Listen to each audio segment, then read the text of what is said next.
the microphone? 2 minutes?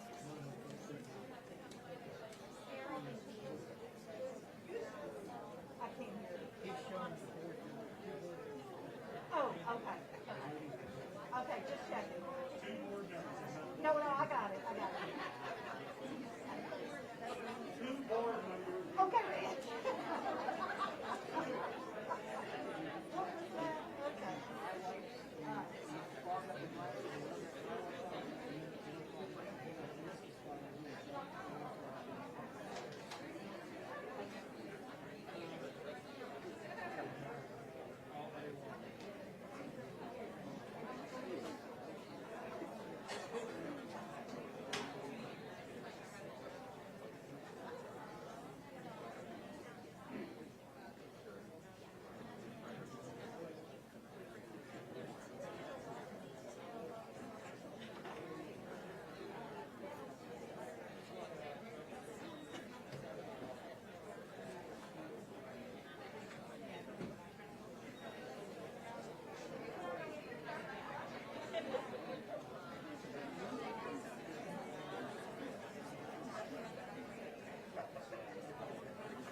Good evening. I am calling the meeting of the Williamson County School Board to order.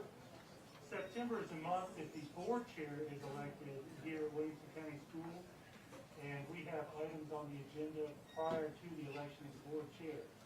To start, we will start with a record of attendance. So board members, if you would, please enter your attendance.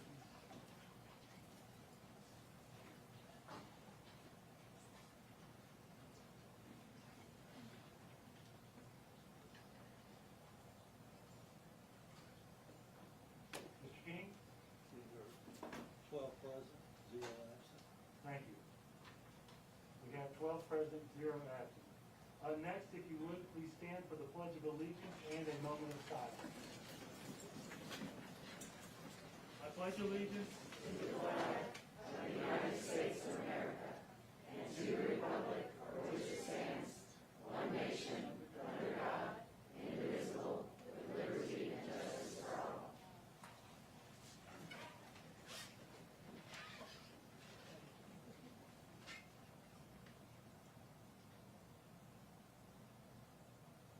Please be seated.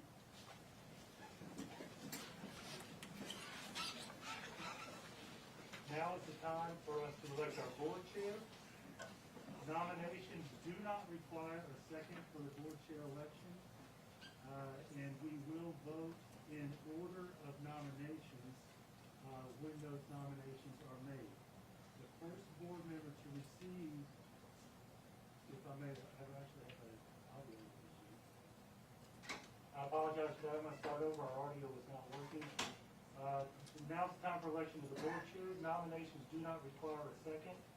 We will have the board vote on the nominations in the order that the board members are nominated. The first board member to receive 7 or more votes will be board chair for the year. Based on that, once the nominations are made, I will give you an opportunity and then close nominations, and we will have that first vote. So with that, do we have any nominations? Mr. Wimberly. Thank you, Mr. Goldman. I'd like to recommend that we re-elect Nancy Garrett as chair of the board. I think she's done a great job and would like to see her continue doing it for another year. Thank you, Mr. Wimberly. We have a nomination for Nancy Garrett. Any other nominations? If there are no other nominations, I close the floor to nominations. Based on that, are we ready to vote? If you would, Mr. King, you have instructions for a yes/no vote. Please vote yes in favor of Ms. Garrett, no against. Motion made. Mr. King? Your vote is 11 yes, 1 no. With that, the motion passes. Ms. Garrett is board chair for this coming year. Those of you in the audience, if you would, we are going to move seats, so give us a few minutes for us to make those movements.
Is this yours there?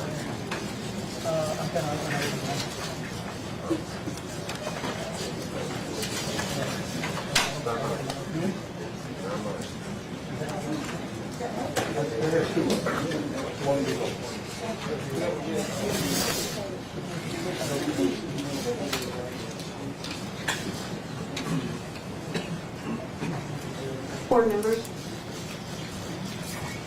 I thank you so much. It'll be an honor to serve again.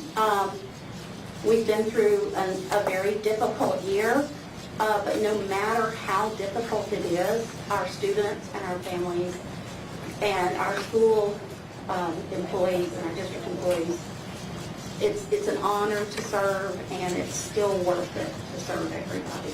So with that, I will open the nominations for school board vice chair. Again, this does not require a second, just like the other votes.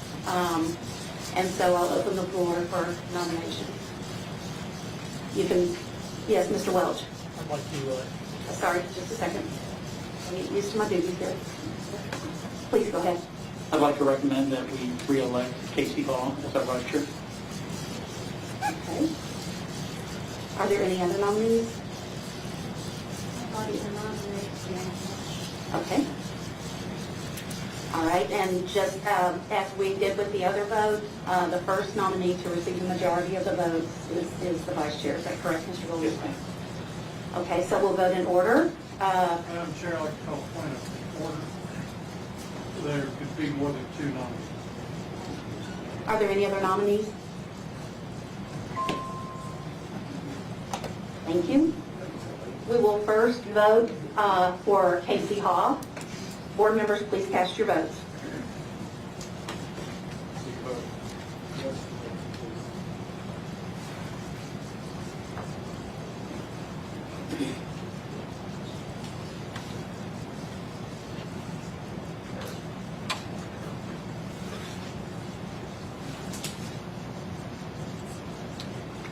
Your vote is 9 yes, 3 no. Thank you, board members. Mr. Hall, congratulations on being reelected as vice chair and official timekeeper. Do you have anything you'd like to share with us? Thank you. I appreciate that, and it's an honor to serve on the board in general, and I do appreciate the vote for serving in this capacity. I don't know that it has to be the timekeeper role necessarily. If anybody wants to vote on that as another measure, it could be a vice chair. I don't know if that's an option, but seriously, thank you very much. Thank you, Mr. Hall. Now we'll move to items of particular public interest. And let me check and see how many speakers we have signed up for tonight. We have 29 speakers signed up to speak. Let me just take a quick glance here. Okay, I'll read out the rules for public comment. Everyone, please pay close attention.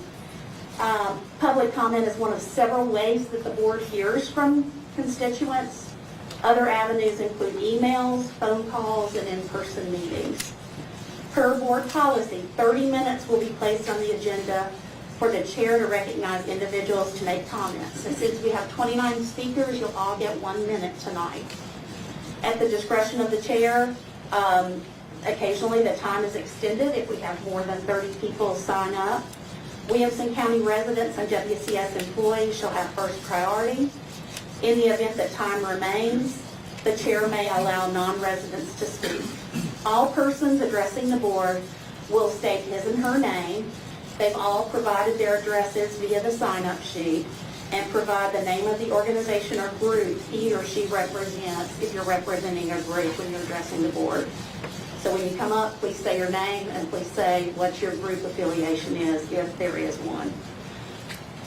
The board reserves the right to limit the time of any speaker, and the chair has authority to terminate the remarks of any individual who is disruptive or does not adhere to board rules.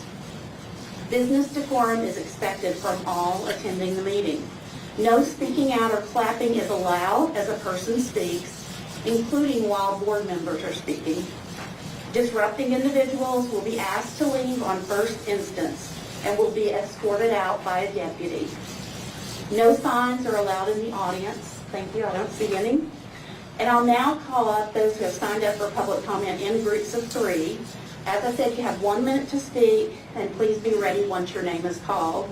And again, our board vice chair, Mr. Haw, is the timekeeper, and will let you know when your time is up. If you would like to be escorted out by a deputy, please approach one of the deputies and let he or she know, and they will be happy to assist you. And now I'll call up the first 3 speakers for tonight: Stephanie Graham, Shelby Rollins, and Brian Russell.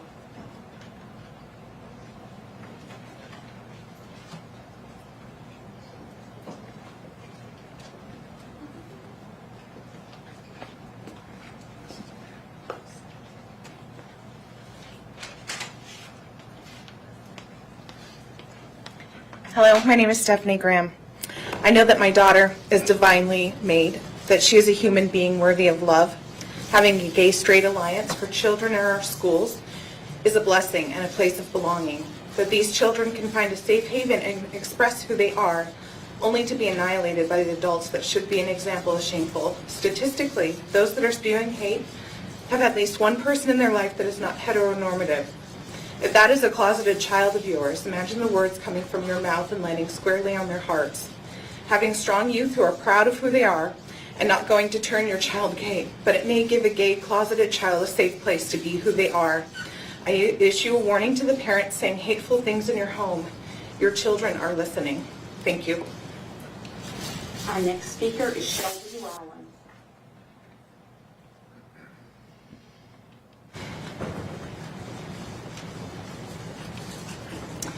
Last month, Mr. Golden, you admonished this board to make a judgment call about masks. And I actually agree with you, except I think you are addressing the wrong crowd. It is a judgment call for the individual families to make and not this board. As a side note, you recommended masks on my kids while hypocritically not wearing one yourself, as did half of you who voted to mask our kids.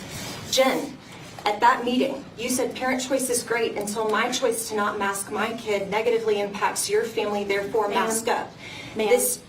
Excuse me. I did not read this, but I just want to say we normally don't allow you to call out individual members of the board. But please go ahead. Thank you. I'm sorry I didn't mention that. And now everybody else knows it. I would imagine I still have the time that I should have. You do. Thank you. This argument, besides lacking scientific proof, also lacks intellectual and moral standing because it doesn't work in reverse. I cannot choose to not mask my child, but you can choose to mask my child, which, guess what, negatively impacts my family. This is the full stop end to this conversation. All mandates say that I don't get to choose, but the ruling class does. The first week of school, by your own admission, we the people voted by our actions. Over 70% of the student body freely chose not to mask. Ironically, exactly 70% of you chose forced masking on our kids. Elected board members, your civic duty is to listen and represent your district, not vote your conscience. The vote should have been the opposite. And when your terms are up, we the people will vote again at the polls. Thank you. Our next speaker is Ryan Russell. Hello, thank you. I'm here to talk about sexual grooming. What happened last Friday is very uncalled for. Let me make myself very, very clear. In no way, shape, or form am I homophobic. I love people of all different walks of life. I have friends that are homosexual, so this is not about that. I was outside, I saw signs that say gay is okay. We're not here, that's not why I'm here, that's not what the parents that I'm supported, that I'm with are about. We're here to talk about what happened last Friday night. This is inappropriate behavior. This is what it's called grooming. Grooming is a predatory process in which a perpetrator gradually gains a person's or organization's trust with the intent to be sexually abusive. The group that she talked about, support groups are fantastic. That's great. But making out and French kissing on a float in front of our little children from kindergarten to 6th grade, 8th grade, uncalled for. Passing out propaganda about bisexuality, uncalled for. This is not an indoctrination center. Schools are an education center. We need to educate our kids and stop indoctrinating. This needs to stop, and the principals at those schools who allowed that need to be fired. Thanks. Our next speakers are Patty Cantor. Nope. Our next speakers are Patty Cantor, Jenny Halterman, and Melissa Harris, please.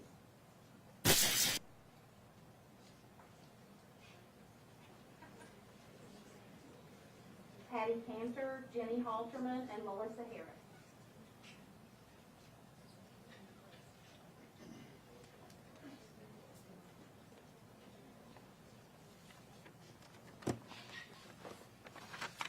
My name is Patty Cantor. I live in Franklin, Tennessee. Leading children in the wrong direction has a heavy penalty in account to God someday, something we all need to keep in mind. But whoso shall offend one of these little ones which believe in me, it were better for him that a millstone were hanged about his neck, and that he were drowned in the depth of the sea. Matthew 18:16. The Gale database has, in the school computers, has pornography embedded in it.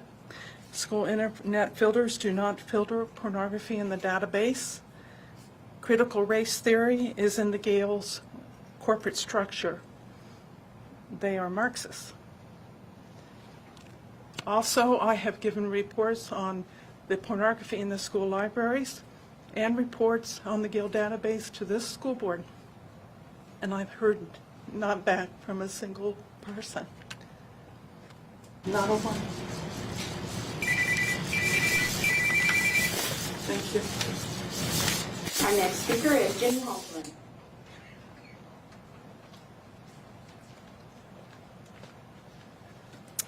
Again, mandating masks violates human rights as well as parents' rights. I ask you to uphold those rights and end your mandate that's unlawful. This district has spent $7.5 million on COVID policy as well as been negligent about quality education. I'll give you several examples. One is a book called Unwind that is assigned to 9th grade that talks about children ages 13 to 18 being sent to organ harvesting camps. The AP Lang book is full of leftist, biased articles.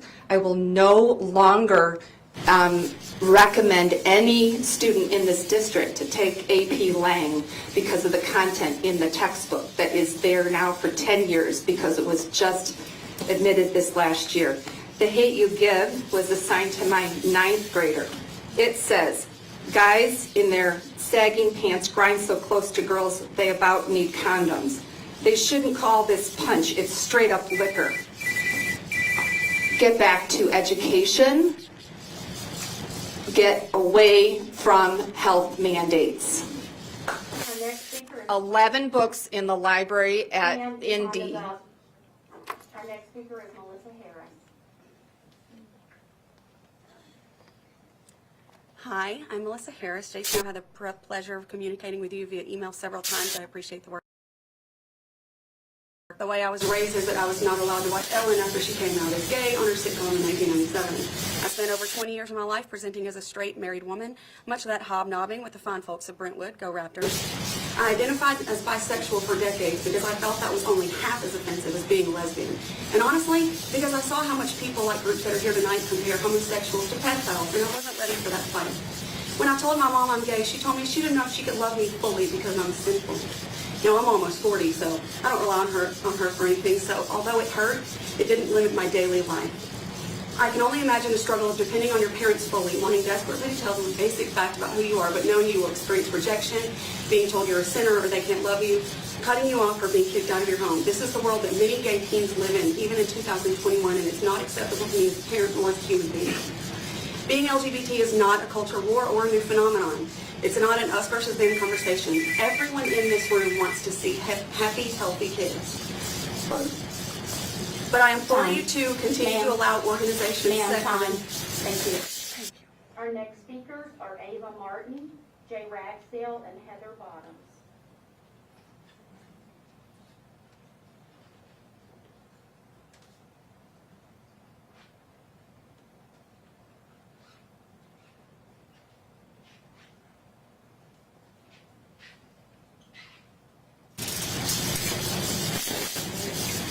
Okay. Hi, my name is Ava Martin. I'm a junior at Independence High School. I have been in Williamson County all my life, and I'm here to implore you to extend the mask mandate. Do not let go of it, because we need to think of our most vulnerable, our students who have immunocompromisations, those who, for whatever reason, may not have been able to get the vaccine, those who are most at risk for serious infections of COVID. There's many people that find masks a violation of their rights, but I say it's a greater violation to ignore those who need us to help them. So please extend the mask mandate. Thank you. Our next speaker is Jay Ragsdale. Hi, thank you. My name is Jay. I grew up in the Williamson County school system from elementary to high school. Then I went on and got my master's of social work. And one of the great benefits I had of growing up in the WTA system is there are a lot of great groups I got to be a part of. For me, it was like FCA and needed the pool and things like that. And it was great to make friends and meet people and connect and feel support. And I just really feel like groups like that are essential to the school process. And I think groups like GSA are essential to the process for students who are in the LGBTQ plus community, for them to feel safe and to feel connected. I have seen firsthand as a social worker and as a student in these schools how we treat LGBTQ plus students. I have seen so much bullying, and it is so important for them to have a group where they can feel safe and they can have friends and they can connect like all of our students should have. That is a fundamental right that I believe as a student of these schools, as a human, and as a social worker, that we should cherish and offer to every one of our students. And so I just wanted to come and support the GSA and following that through. Thank you. Our next speaker is Heather Bottoms.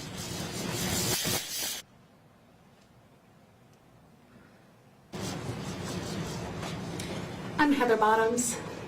I'm on the board of the Franklin chapter of PFLAG, a national organization of parents, family, and friends of the LGBT community whose mission is education, support, and advocacy. I'm also the mom of 3 children who attended Williamson County schools from kindergarten through high school graduation, 2 of whom are also members of the LGBT community. Through my own work with PFLAG and through my kids and their friends, I've heard too many stories of children attempting suicide, children being kicked out of their homes when they come out, children being rejected by parents and friends and extended family and churches. And when that happens, they come to us at PFLAG to get the support and encouragement and education that they need. A part of what we know works for LGBT kids, we know that they get bullied in greater numbers, we know that they're discriminated against more often than their straight peers, and we know, is my time up? Oh, so sorry. We need the GSA. Our next speaker speaker is, let's see, Heather, were you the third person? Okay, thank you. Our next speakers are Brett Craig, Dr. Maya Neely, and Angela DeYoung. My name is Brett Craig. I'm a dad for Liberty. We talk a lot about people's right to express who they are, and I just want to ask the question: do we believe in a parent's right to determine when their child is exposed to certain ideas? You know, issues of politics, issues of identity, sexuality. We don't all agree on all these things, right? So what I would say is, like, let's keep this stuff out of the classroom. We don't have to fight. Let's just leave the stuff in the house where parents make the decision and get back to teaching and doing school. And I promise everybody's going to like each other again. Let's keep this stuff out. That's why what happened last week wasn't right. Parents should know before something like that's going to happen, right? And that sort of a display should not happen in front of kids. Kissing like that, I think we can agree on that. Even hetero, too. I'm talking about anybody. Okay? So that would be my thought, guys, is that respecting parents' right to consent to these things and not bringing politics and sexual issues like that into the classroom. Thank you. Our next speaker is Dr. Maya Neely.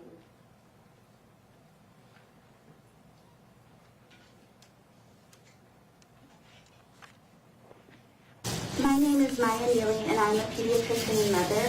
COVID-19 transmission remains high in our community, and kids are falling ill and some requiring hospitalization. The opt-out policy currently in place is at direct odds with an effective mask mandate, and I worry that we will continue to have surges of this virus within our community. For all of our children, particularly those belonging to groups at high risk for severe disease, it is the responsibility of all of us to protect one another.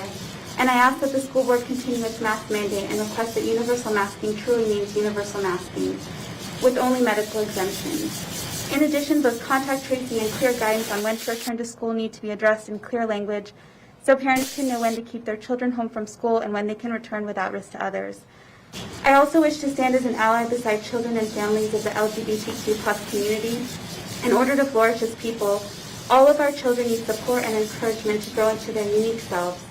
We all need to love each other a little bit more. If the past year has not taught us anything else, let it teach us that. Thank you. Our next speaker is Angela DeYoung.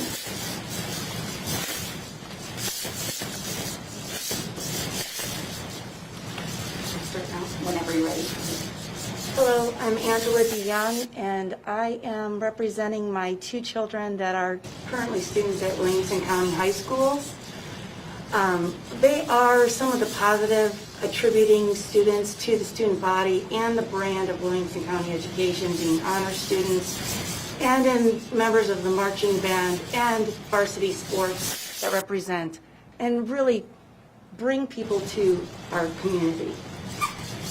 When they go and perform at this high level of academia and they go to school and they see their peers not wearing masks, even though they're taking their individual responsibility for their own personal health, there is a mental impact that my children are facing as a result of other children not caring enough to care, of where their responsibility ends and the other person's responsibility picks up.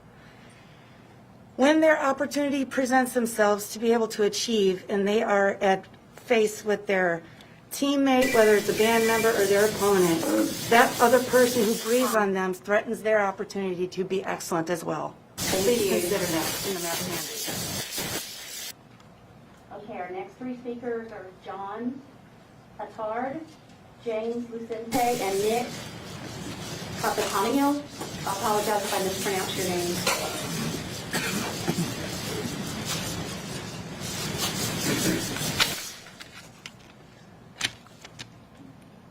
My name is John Attard. Yesterday, I lost my beautiful niece when she took her own life due to depression. We have provided this board with scientific information on the fact that masks do not work, and on the negative consequences of mask wearing both medically and psychologically, all of which you have shamefully dismissed with admittedly no expertise to do so and declaring a lack of time and resources in this crucial matter. I quote a member of your board: "District staff is in the business of educating students rather than pretending to be public health experts and giving opinions on subjects they are not qualified to speak to, like the efficacy of different models of masks. Your entire WS COVID team does not have the necessary expertise for viral mitigation. You will no longer ignore the negative consequences of masking our children for political gain. Your business is educating students. We will be holding you all individually accountable, and you're on notice, as is anyone that supports mask mandates. This is about protecting our children.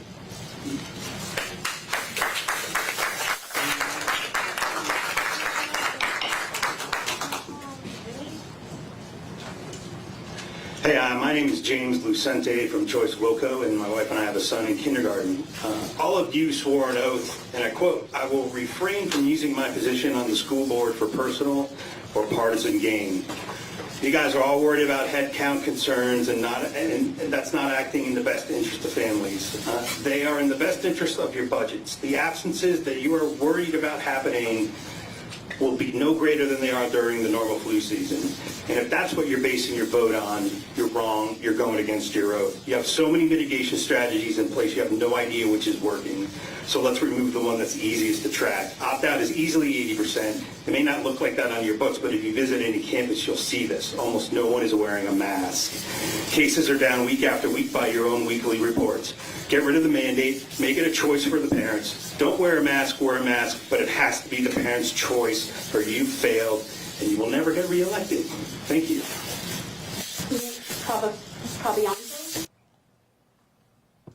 One second, my phone is being weird. My name is Nick, and I'm a member of Centennial High School's Gay Straight Alliance. This group has done wonders for me, not only for me, but for the other people in. There are dozens of students here, and I began attending this group around January 2020, which was about midway through my freshman year. I just moved to Tennessee, and I knew absolutely no one. And as someone who came from up north down south, I can say that moving down south and being a member of the LGBTQ community feels like a death sentence. And I think a lot of you here probably feel very similar. Many households are not accepting of children who identify as LGBTQ. According to youth.gov, 20 to 40% of the homeless youth identify as LGBTQ. These students need a safe place to go. Not many of them feel safe or supported at home, so they come to this club to feel welcome and accepted. We come to school not only to learn, but feel supported by a community, and this club has done nothing but build said community. We should be allowed to post flyers around the school about our club, or to express ourselves via a homecoming float, and most of all, we should be allowed to exist without the judgment of our peers and without harassment. We are equal, and we are asking to be treated as such. Thank you. Our next speakers are Doug Leitchester, Ray Don Bennett, and Spencer List. Feel free to correct my pronunciation when you come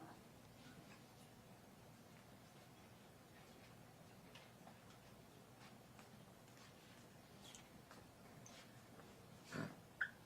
My name is Doug Leckleiter. I'm from Franklin. As the father of 3 students in the school system, as well as a parent of a gay family, I'm here to strongly encourage the board to withstand pressure to prohibit the formation or continuation of gay-straight alliance groups within the WCS middle and high schools. These GSA groups are needed to support our children, as many of them navigate sensitive times in their development. Given that suicide attempts have been shown to be 5 times higher among LGBTQ youth as compared to other teens, GSA groups provide a critical lifeline and needed support. I have lived in 6 different states, and I would like to point out that GSAs have existed across this country for over 30 years.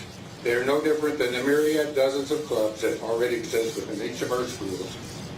As a final comment, I would also ask the board to extend the mask mandate, as data shows it is keeping COVID spread at manageable levels and keeping our kids at school. Thank you.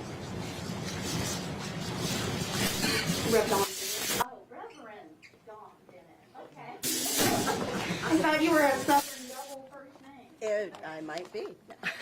Good evening. My name is Reverend Dawn Bennett. I serve as the pastor at the table in Nashville. From 1996 to 2012, I was a resident of Williamson County. I raised my family here, and all 3 of my children were educated in elementary, middle, and high school here in Williamson County. Back then, there was no advocacy, there was no GSA, but there were, however, LGBTQ students. It's my belief that Williamson County aims for nothing but the best for their students. LGBTQ students very much need the support of their parents, their educators, and their community at large, as health and wellness solely rely on the support of the county. Nashville has a GSA in every single high school, and it's because we have discovered that students need this opportunity to support one another, because clubs provide support, and also for not just for students but for faculty, because a well-adjusted student is a supported student. Mental health and well-being is paramount to a child's ability to develop whole person wellness, which contributes positively to their education and their ability to go on to second education. Time.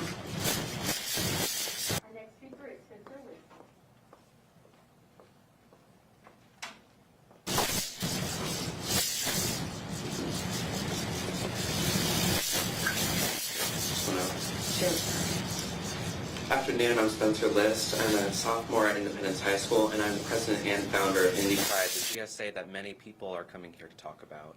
I want to set the record straight. On Saturday, September 18th, a group that goes by the name of Moms for Liberty, Williamson County, Tennessee, made a post on Instagram, Twitter, and Facebook denouncing the participation of my club in the Independence High School homecoming parade. The group claimed that in their post that Thompson Station Elementary and middle school children were also handed bye-week cards as recruitment. These cards were only handed to IHS students, and Indie Pride is a club, not a part of the curriculum. Indie Pride is not inherently sexual.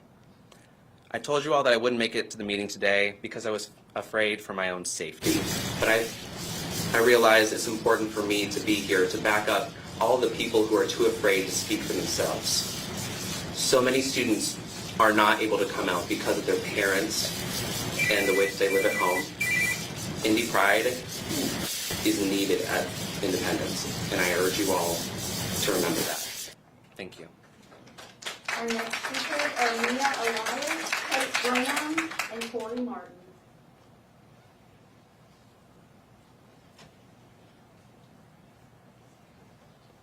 Hello, my name is Mia Elias. I am a part of Indie Pride. And I was on the float that everybody knows about already. And I'm here to denounce the rumors. I'm here to speak for every student who has to go home to their parents and be afraid because they are who they are. And I am lucky myself to have a parent who appreciates me and loves me no matter what. But I cannot imagine what these students go through. And to have a community at school for our people is very important. And I hope that we can keep this here, because I have many friends who fear for their safety. And this is the one place where we are safe. And I thank you guys. Our next speaker is Kate Graham.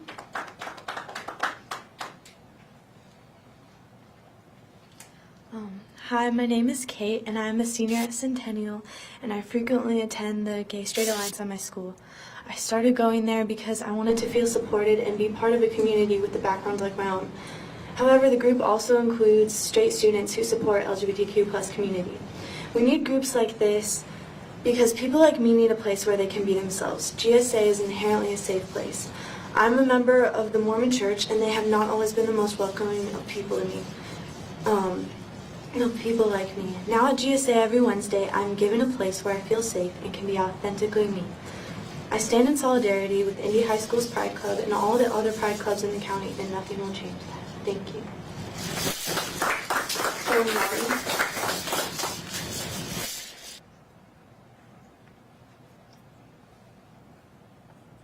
Hello, I'm Corey Martin. I'm here to support the extension of the mask mandate, and I'd like to echo the words of the doctors who encouraged a universal mask mandate with only medical exemptions. Also, I'm deeply despaired by my neighbors who have decided that it's politically expedient to risk my daughter's health to further their brand and ambitions by bullying me.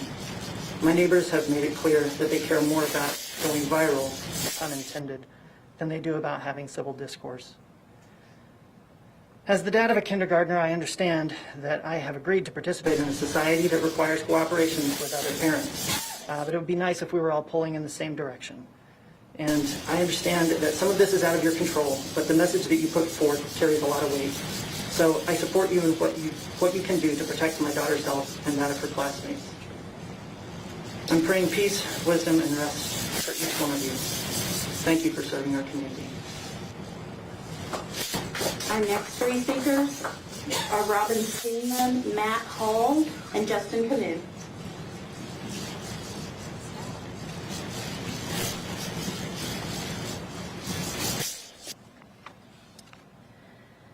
Good evening, Robin Steenman, District 12. It's not about LGBTQ rights. It's not about GSA clubs. It never was. It's about what is appropriate in the school environment. It's about the sexualization of our children. It's mostly about what is appropriate to present to elementary age children. It's about the enforcement across the board of the student code of conduct. Had there been an adult in the room to enforce the code, no one would be talking about the parade floats at tonight's school board meeting. It's a failure of leadership. Leadership begins at the top. When parents alerted Mr. Golden, his response cited federal code and not a single concern over what actually happened. That's not leadership. The same leadership vacuum apparently exists at Independence High School, to the detriment of WCS and to the trust that parents have in it. The majority of parents that they just want you to teach their children reading, writing, and math in a safe environment in partnership with them. Our next speaker is Matt Hall. Hi, thank you. Matthew Parker Hill, where am I here? Matthew Parker Hill, thank you. I am a product of Williamson County Schools, was the last class at Northside Junior High. Go Vikings. Graduated from Franklin High in '85. Go Admirals. Why do I say that? Because things change. I was born and raised here. I get to speak here. I had a lady look at my kilt. She said, I don't get to live here. Why? Because I have a kilt and I have painted nails. Parents are asking, when is it appropriate to wait and tell their kids how the world works? We're talking about decided case law. We're not talking about whims. Sooner or later, someone's going to have to go to work and obey these rules. Being gay is not like COVID. You cannot catch it, people. Oh, dear Lord. Y'all are worried about this stuff when how many of you know that 90% of your 12-year-old boys are going home and watching porn for hours, especially the church kids. God's making gays, straight kids, cats, trans kids right now. The horses are out of the barn, and y'all can't do anything about it. It only hurts when you argue against reality. Thank you. Our next speaker is Justin Canoe.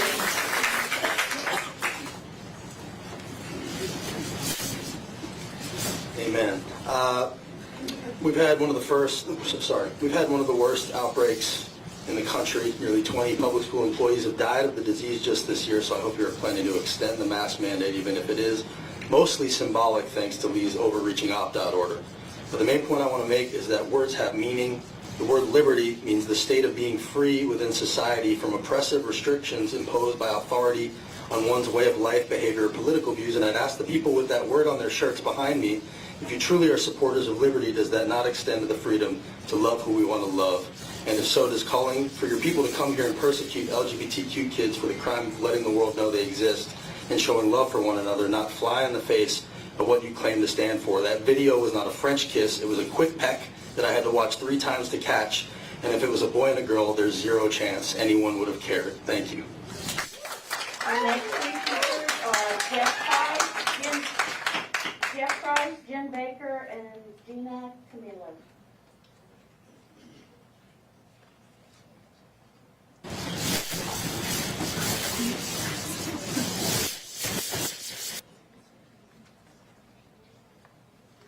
Jeff Price, Spring Hill, representing my family here, 2 kids that go to school heard from my daughter the other day about the parade. Young children like that shouldn't have to be forced to, whatever was going on there, be forced upon them. Let the parents make that decision. I respect everybody, and I teach my kids to respect everybody. I have lots of gay friends. I love them. I have no problems with that at all. But that does not belong in our schools, especially a parade. There should have been some notification at that point in time to let parents know that was going on.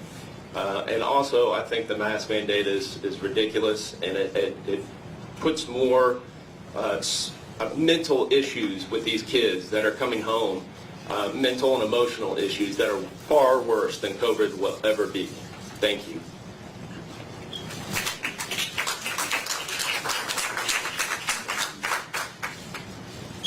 Jim Baker. Hi, sorry, I thought I was third up.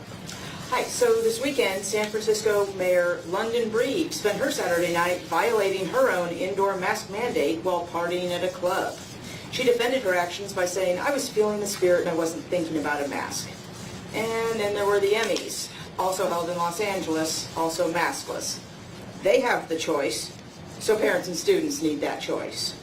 Isn't it time to just let parents make the decisions that they feel are right for themselves and their children?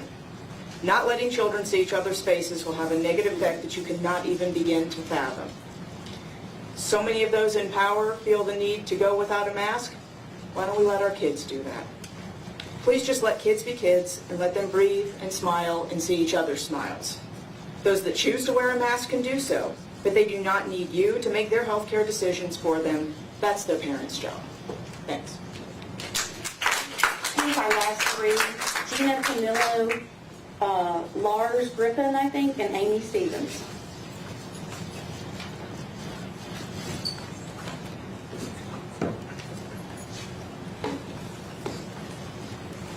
Good evening. I'm Gina Carrillo, a local author.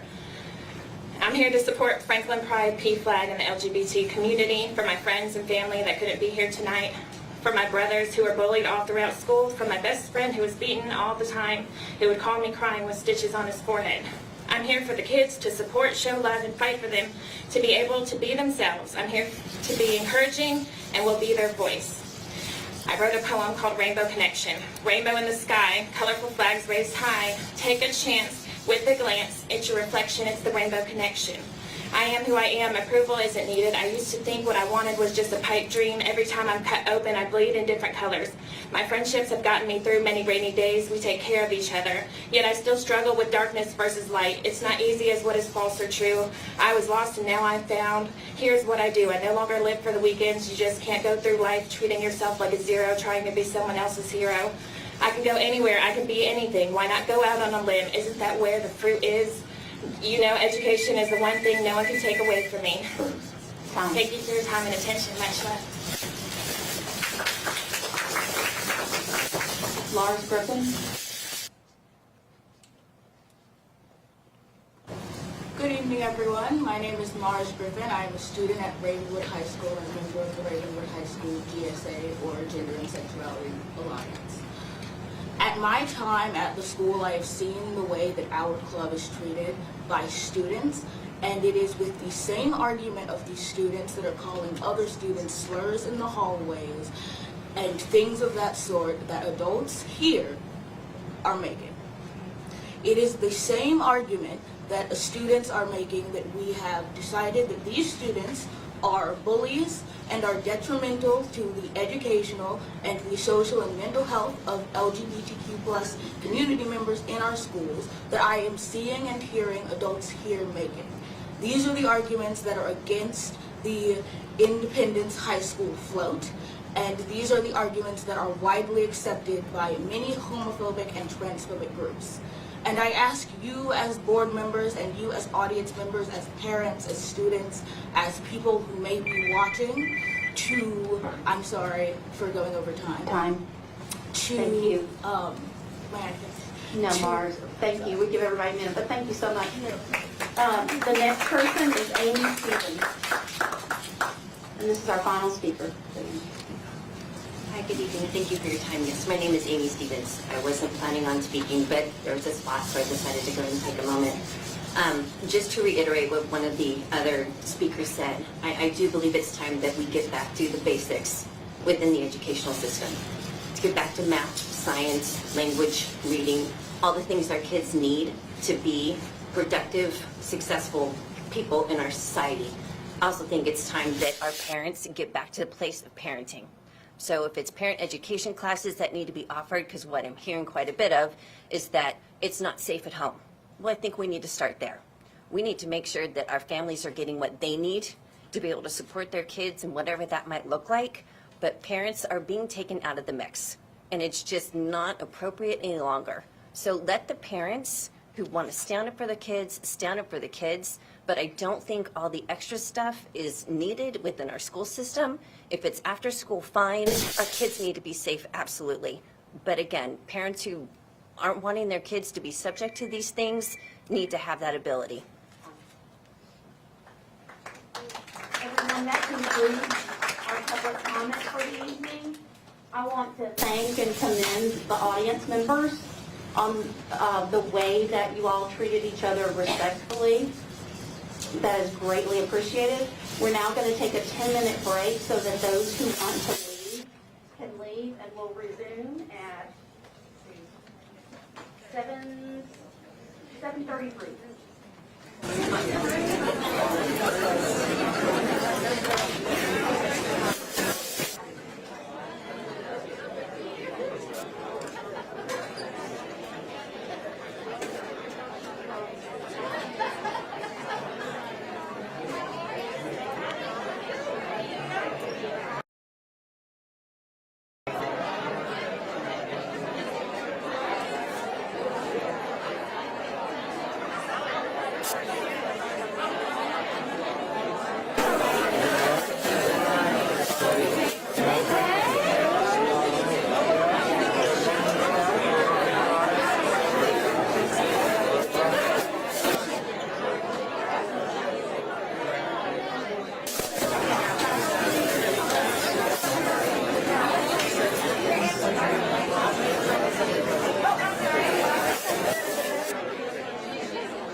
No, I can't.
Thank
item on the agenda is the approval of the agenda. Is there a motion to approve? Motion to approve. Motion to approve from Mr. Welch. Board members, please also use your buttons as you can, please. Is there a second? Second. Mr. Mitchell, second. Is there any discussion? If no discussion, please vote.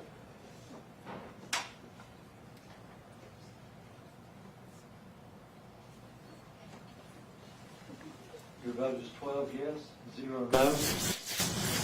Thank you, board members. The next item on the agenda is the approval of the consent agenda. Do we have a motion to approve? Mr. Mitchell approves. Mr. Fisk seconds. Is there any discussion? I see no discussion. Board members, please cast your votes.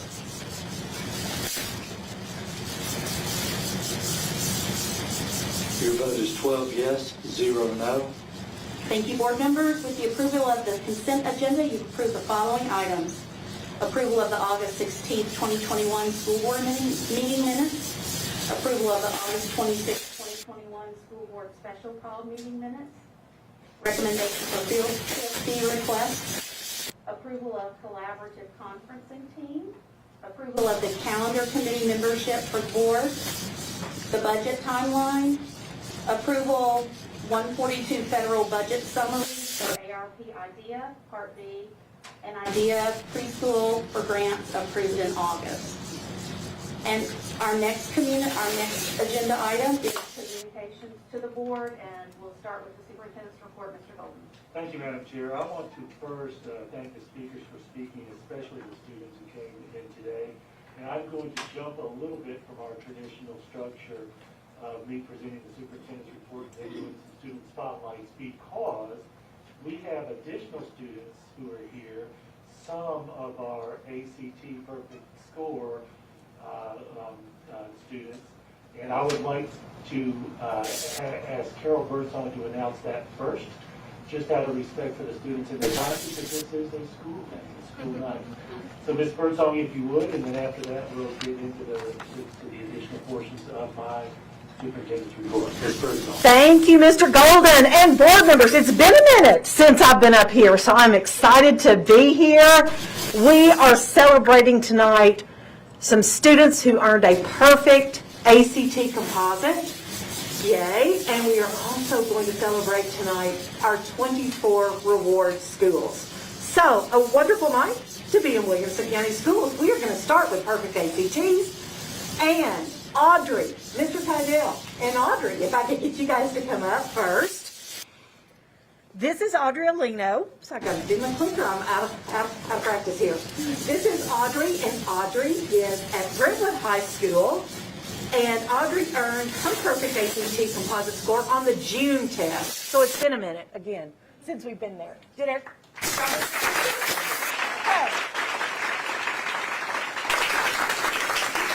All right, congrats, Audrey. Now we're going to move over to Independence High School.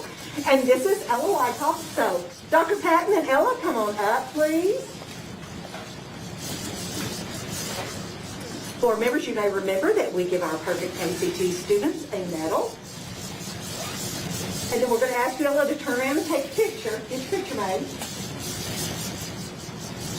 Ella made her perfect ACT score on the July test. So, congratulations, Ella.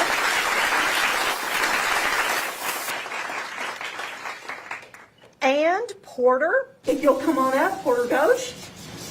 And Dr. Katie Hill, principal at Page High School.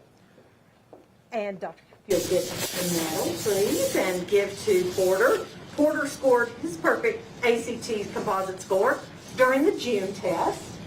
So everybody get your picture of Porter. Everybody get out of it. Did y'all get it? Okay, great. Congratulations. Families, we want to make sure you get your picture because this is quite a celebration. So take all the time you need. All right, we have 3 other students who could not be here tonight, but we do want to celebrate them as well. This is Joshua Liu from Ravenwood High School. He made his score in June. And then we have sisters, Cynthia Shue and Linda Shue, Ravenwood High School as well. They both earned a perfect ACT composite in July. So congratulations to all of our ACT students. Mr. Golden, if I could ask you to please come forward. And if I may, Ms. Birdsall, I want to first mention that we are about to celebrate 24 Williamson County Schools Reward Schools. And Carol, I have to say this before I step up. We have 188 statewide schools who actually received this designation. More than 1,700 schools in the state, 24 of those schools are ours, by far the largest number of any district. I am so proud of those who are about to be recognized. That's the top designation for schools, and it really focuses on both achievement and growth based on last year's scores. Last year, what this means for students is that our students grew and performed well, even in that tough year. There was if you all remember, there was a lot going on last year, and I am so proud of our schools, I'm so proud of our students, and what these celebrations mean for us. Carol, I had to say that before I got up to say thank you to our principals as you walk through these. Yes, sir, and I'm glad I did not have all that written down. So I am glad you're able to cover that for us. So I will try to fill just a moment of time as you are coming down. We are going to ask you principals, when we call your name, if you guys will proceed forward and get your plaque from Mr. Golden. So, Bethesda Elementary School, please come forward. Jill Justice is here, principal. Whoops, got carried away there. Clovercroft Elementary School, Elizabeth Bell. College Grove Elementary School, Kathy Lillard. Crockett Elementary School, Bronwyn Rector. Grassland Elementary School, Ann Gordon. Hunters Bend Elementary School, Yolanda Blackburn.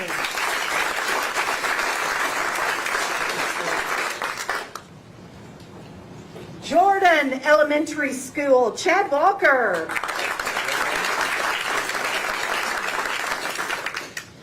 Kenrose Elementary School, Becca Loppy.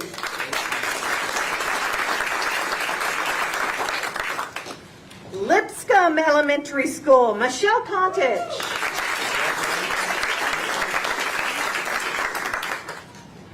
Longview Elementary School, Kathy Ball.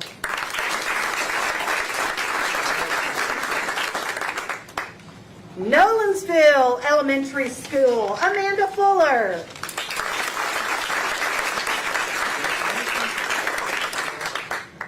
Oakview Elementary School, Amy Stevenson.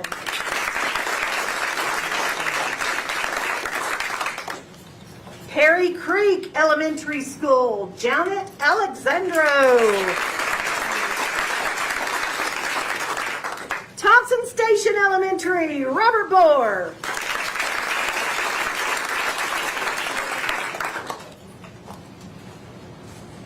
Walnut Grove Elementary School, Kate Donnelly.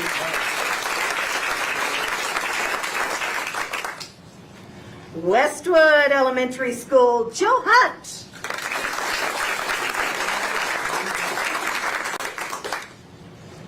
And finally, in our elementary schools, Winstead Elementary School and Kathy Wells.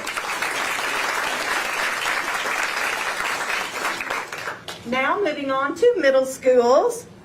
Brentwood Middle School, Teresa Thomas is here. Heritage Middle School, Dana Finch.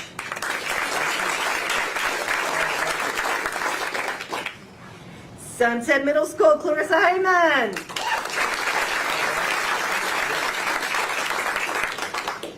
Brentwood High School, we're moving to high schools next. Kevin Cadell. Franklin High School, Shane Pentel.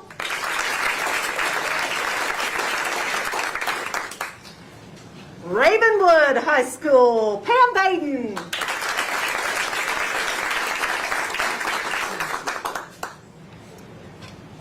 And last but not least, in our high schools, Renaissance High School, and Christine Gupton is here.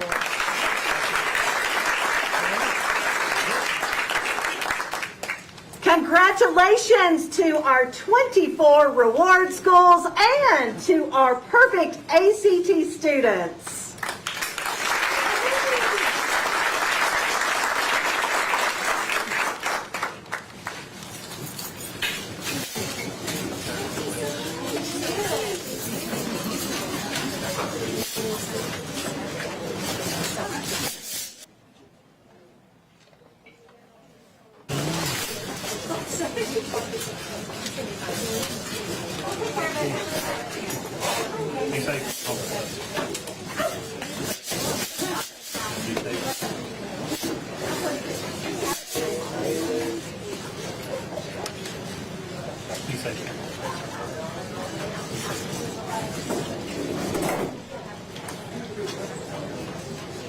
Madam Chair, to continue my superintendent's report, I just want to emphasize we are all about instruction. We are about instruction.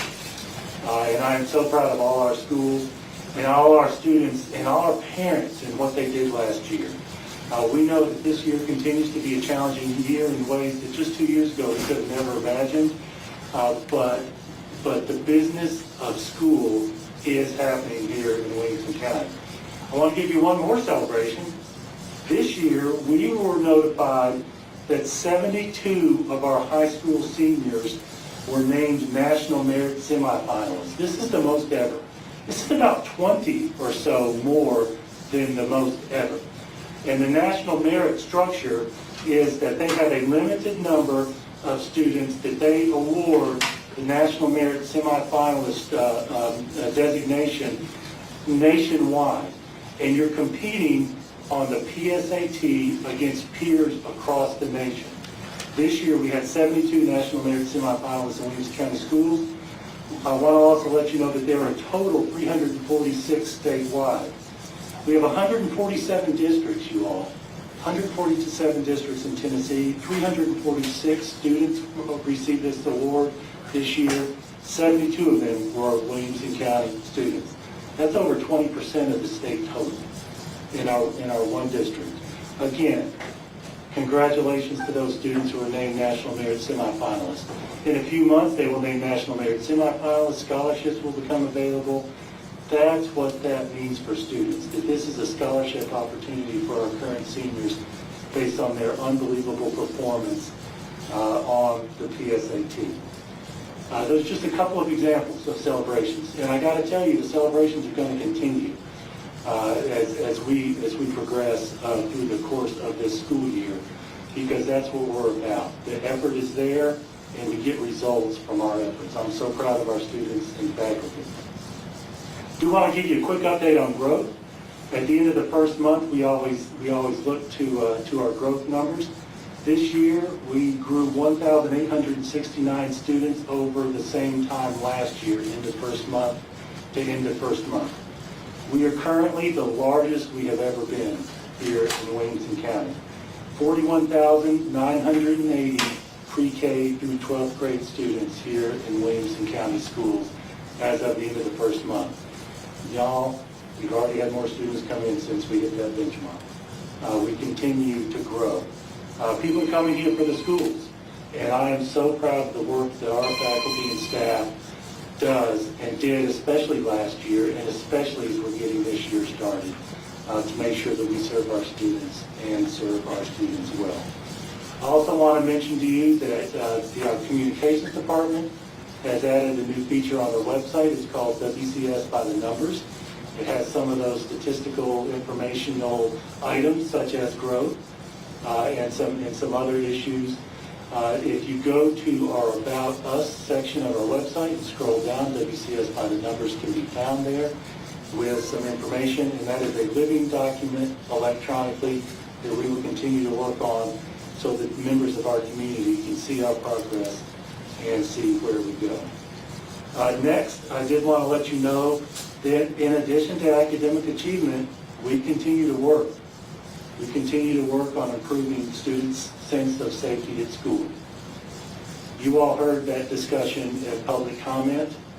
And I want to make sure everyone knows that it is a priority for Williamson County Schools to make every student feel safe. As you hear public comment, it's hard when someone shares their perception of what they've heard on social media.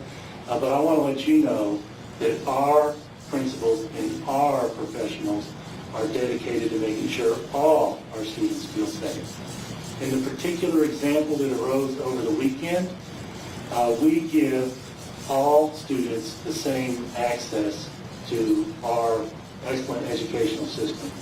For many decades, WCS has allowed student-led clubs, and that is part of what you heard today, student-led clubs. And you may have noticed some of the students talked about that those clubs being student-led clubs. We don't make content decisions on student-led clubs, but we allow students to develop what they need and what they value through those student-led clubs. And we make sure to respect that regardless of content. Again, you all, it's about making sure that all our students feel safe. And we have work to do.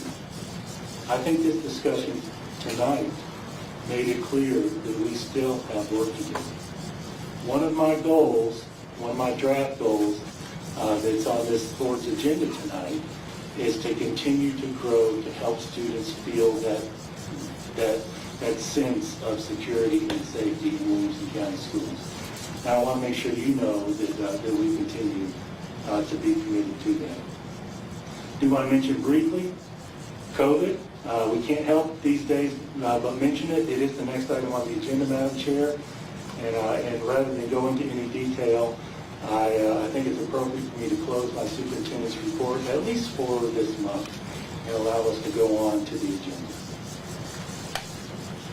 Thank you, Mr. Golden.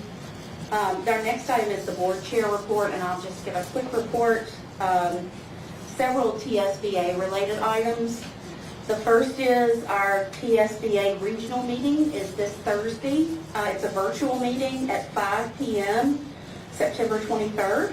I believe we've all received the link to that. If you haven't, please let me know and I can send it to you. Secondly, our Tennessee School Board Association statewide meeting is the weekend of November 19th, and as we discussed at work session, that's the weekend before Thanksgiving, so plan accordingly. Third, big announcement from TSBA today. This is breaking news. You haven't heard this yet, but I'm very excited to tell you that our Entrepreneur and Innovation Center won the Statewide Excellence in Education Award. Mr. Welch, kudos to Mr. Welch for suggesting it, to nominate it. Jeremy Qualls, our Director of Career and Tech Education, filled out the application, and we were just notified today, and that will be presented at the statewide convention. So congratulations to all those minds that put together the EIC, and look forward to that happy event in November.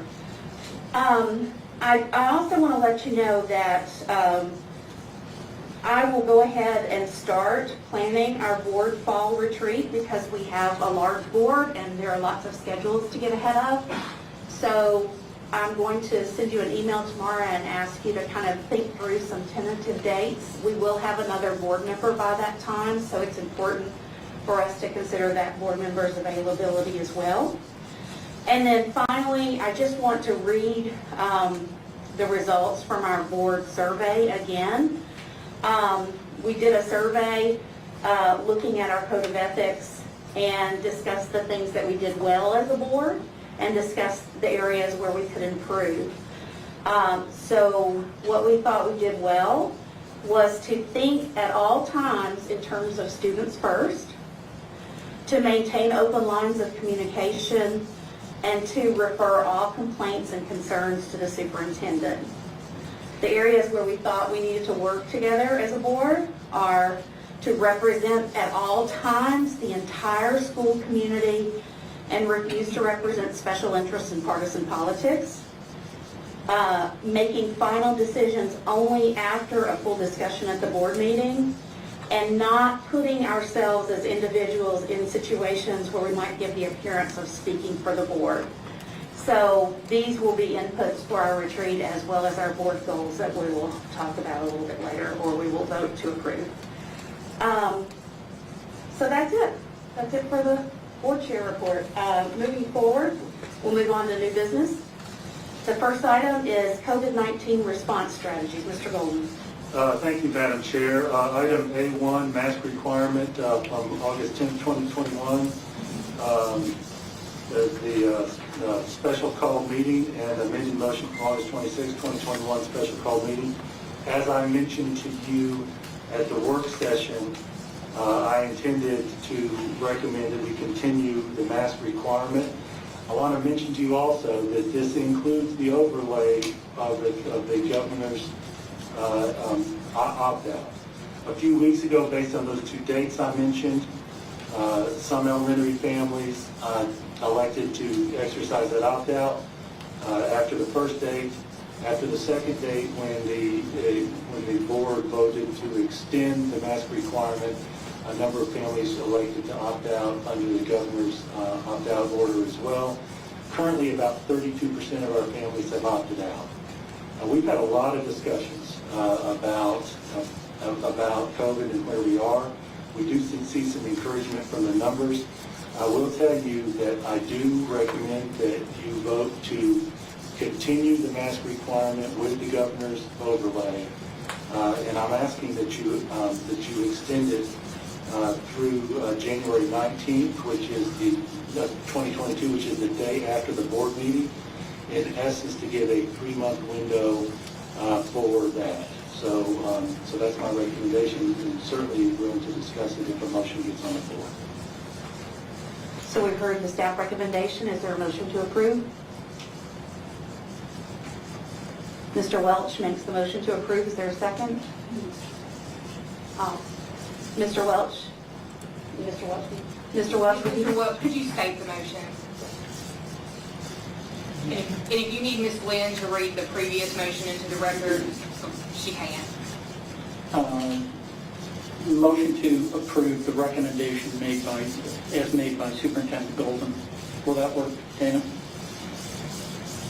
I need a specific motion. Gotcha. Motion to extend the mask mandate through January 19th as recommended by Superintendent Golden, with the existing opt-outs in place. Will that work?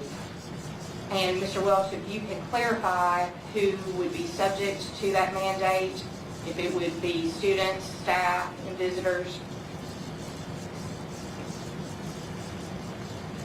Yes, which would include students, staff, and visitors. All grade levels.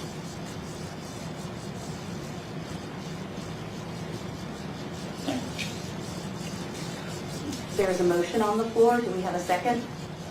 Mr. Haas seconds. Is there any discussion?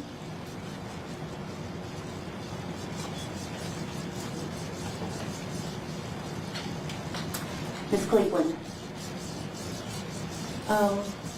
I'd just like to say, and this is about the superintendents, correct?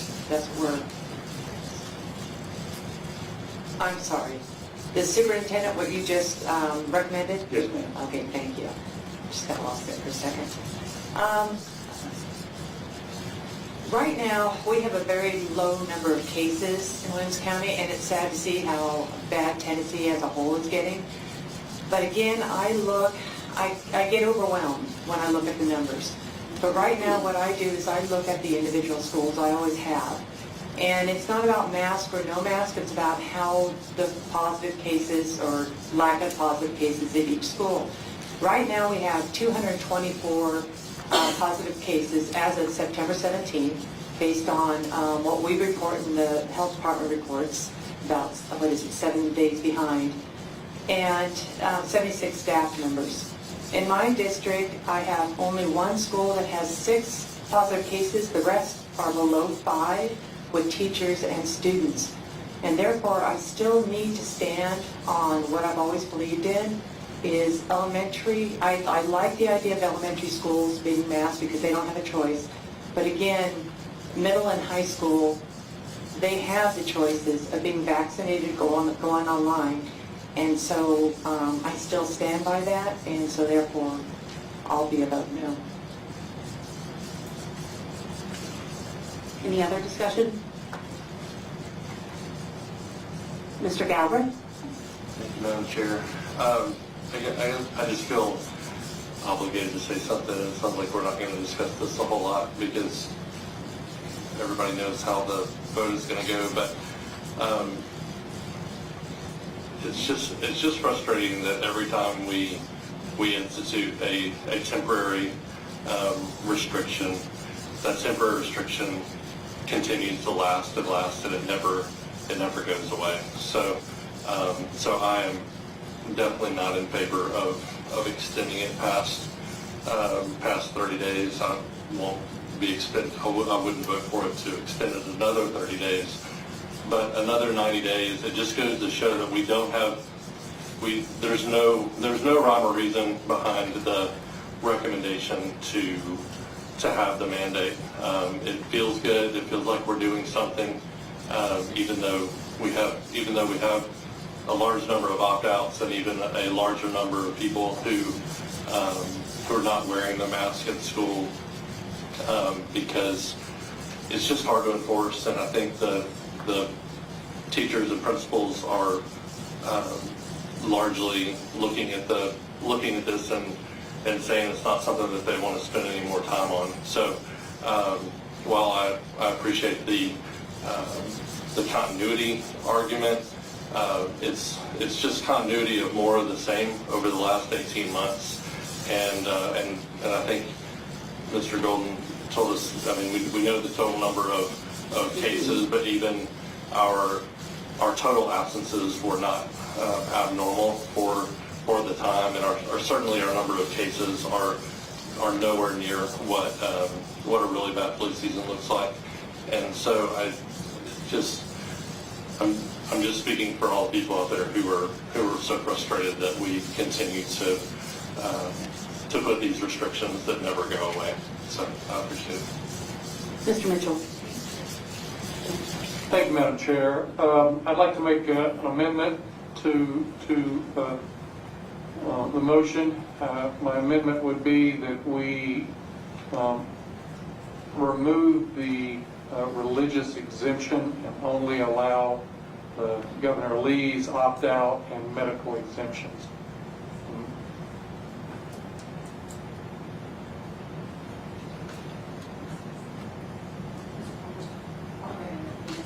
Do we have a second to remove the religious exemptions?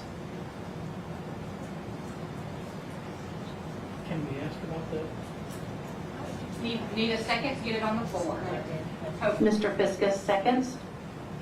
We are in discussion about the amendment. I've noted the speakers to the main motion, and we'll get back to you, Mr. Welch and Ms. Emerson. So now we're discussing the amendment to remove the religious exemption. Is there any discussion? So, Madam Chair, I think I still have the floor following my motion.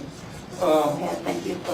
Ms. Osbrooks, can you tell me whether we are required to offer a religious exemption to the mask requirements? So, Mr. Mitchell, if you're asking for a recommendation, I will be happy to do that. We have, obviously, last year as well as this year, honored religious exemptions. It would be my recommendation that we continue to do that. There is federal law as well as Tennessee state law that deals with religious exemptions.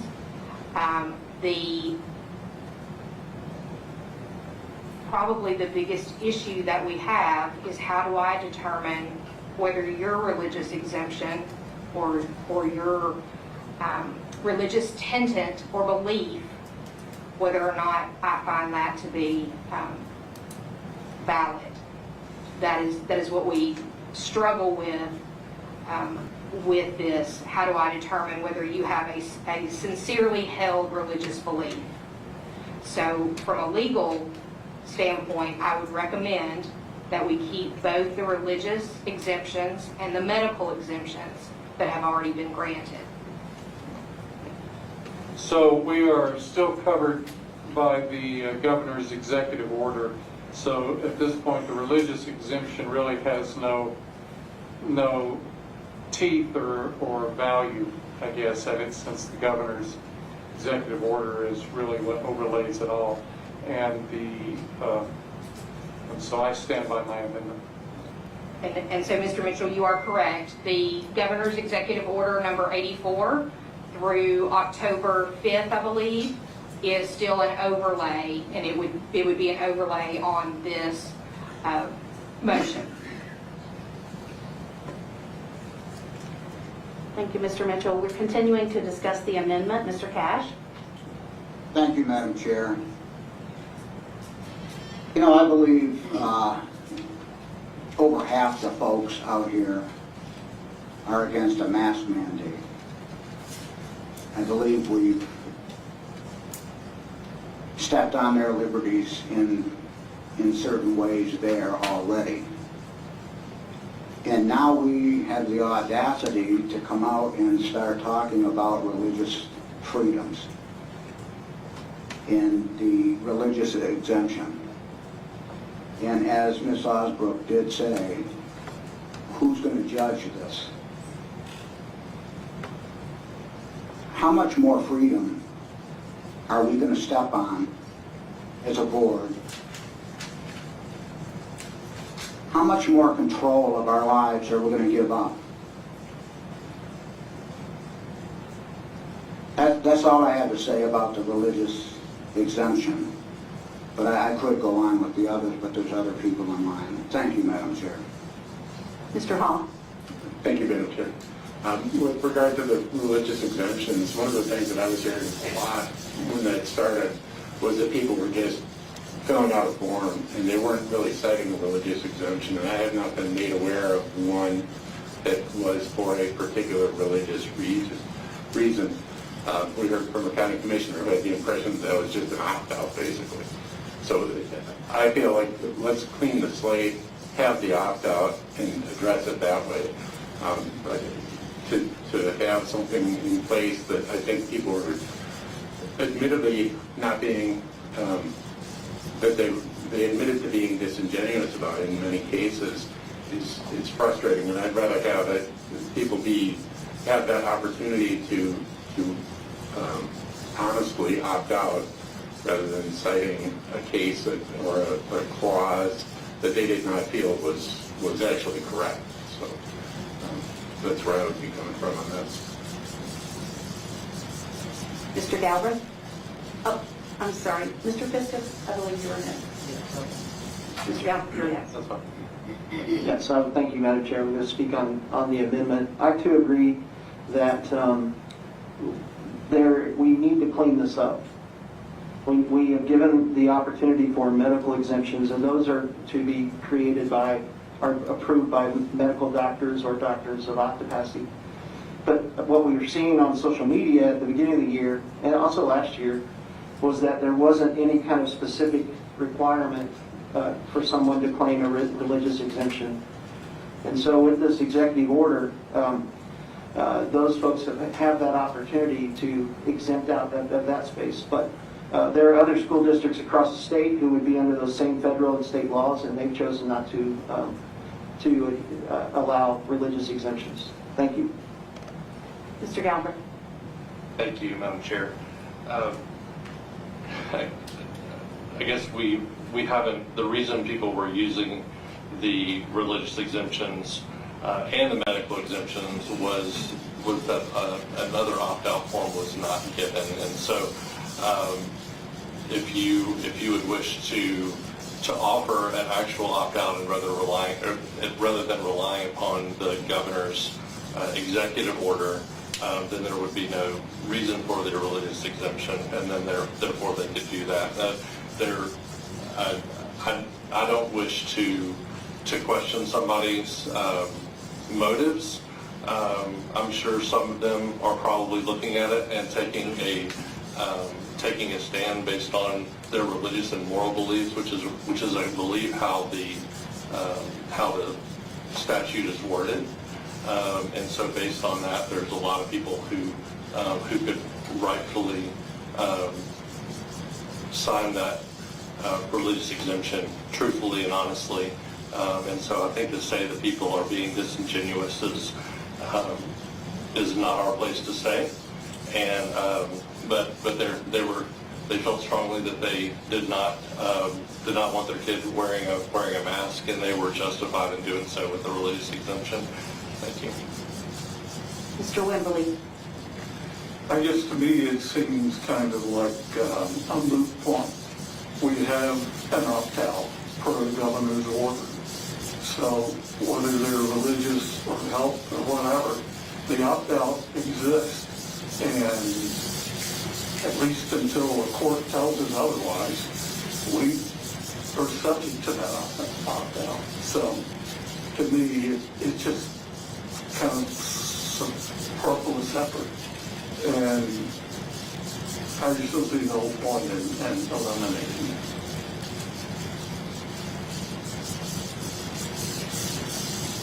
I see no.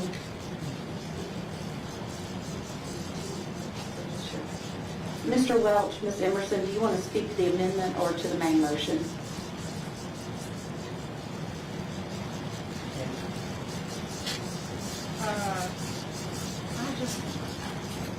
How much control is in attorney take? I mean, that's my concern.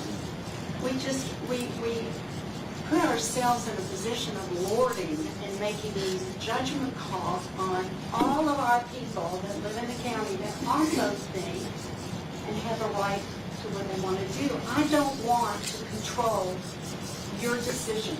I'll control mine, and if you don't like it, so be it. But I just think that we are taking way too much upon ourselves. And it goes against everything I believe in terms of mandating things for you or for you or for you or you or anybody other than myself. I'll take responsibility. I'll join you in your cause, and I believe in freedom and rights and my own ability to state my case, and then if you all don't like it or we vote against it, I've had an opportunity to state what I want to do. I just think that we are asking and taking way too much from the individual that has their own life and their own way of doing things, and I don't want to mandate some of these things that we're mandating for our community, for our people, for my family, for my friends. I don't want to do that, and I don't think it's right. I don't think we have the right to do that. I have my right, but I don't have the right to take anybody else's away. And it makes me very angry that we sit here and we talk about all of these decisions that are not going to affect just me or this board, but my county, my school system, the people that I love and that I've worked hard for as a teacher, as someone on the school board. It's just not right, folks. Mr. Welch. Thank you. So, Elliot, I get the frustration with it. When I was a small child and go to Sunday school, and I was learning the 10 Commandments, and you learn, thou shalt not take the Lord's name in vain. Back then I always thought it was, don't use it. That's profanity. And it is, and it still is. But as you get older, at least for me, what I think I've come to realize is, using the Lord's name in vain, what it really is the worst portion of that is adults using it to advance their own cause and masking it as religious belief. I think that's the real violation of that commandment, at least as I see it. So I understand that frustration, and of course I've seen the same things that you have, that we all have, messages being passed around. Well, here's just what you say, here's how you fill out the form, and here's how you get out of it, which is obviously false. That said, I can't vote for it, support it, based upon what we've heard from our attorneys, we're a body of laws, and we need to follow established laws. It doesn't necessarily mean that we have to agree with them in every way as applied, but that is our charge. And so in lieu of guidance, that there is no repercussion of that, I won't be able to support it to that point, but I do want to say I appreciate your rationale and Terry for bringing this forward. Ms. Durham? Enough people are not supporting it that I don't need to talk. Mr. Cash? Just one simple statement. I just feel with what's coming down the pipeline in vaccinations, they're talking about 5 years to 12 years now. If we remove this religious exemption, it'll come up again whenever people opt out of that, and that's going to be big time. There's going to be a lot of people opting out for religious reasons, and I don't want to remove it from this in lieu of that coming down the line to us next. Thank you. I see no further discussion, so the amendment is on the floor. The amendment is to eliminate the religious exemption. And Mr. Golden, our staff recommendation is? Thank you, Madam Chair. If I may just quickly address a couple of points. We've allowed religious exemptions from the very beginning of this over a year ago. You may recall that we required masks on last year. I too am concerned about the numbers because we had a few hundred last year and it grew a lot as this school year started. However, what we see from the CDC is a recommendation of a Swiss cheese model with multiple mitigation strategies. What we've seen in these last few weeks is, for whatever reason that we may not be able to pinpoint, we are improving. Based upon that combination and the nature of what a religious exemption means, which includes a compelling government interest, I do not recommend approval at this time of this amendment. Board members, please cast your votes.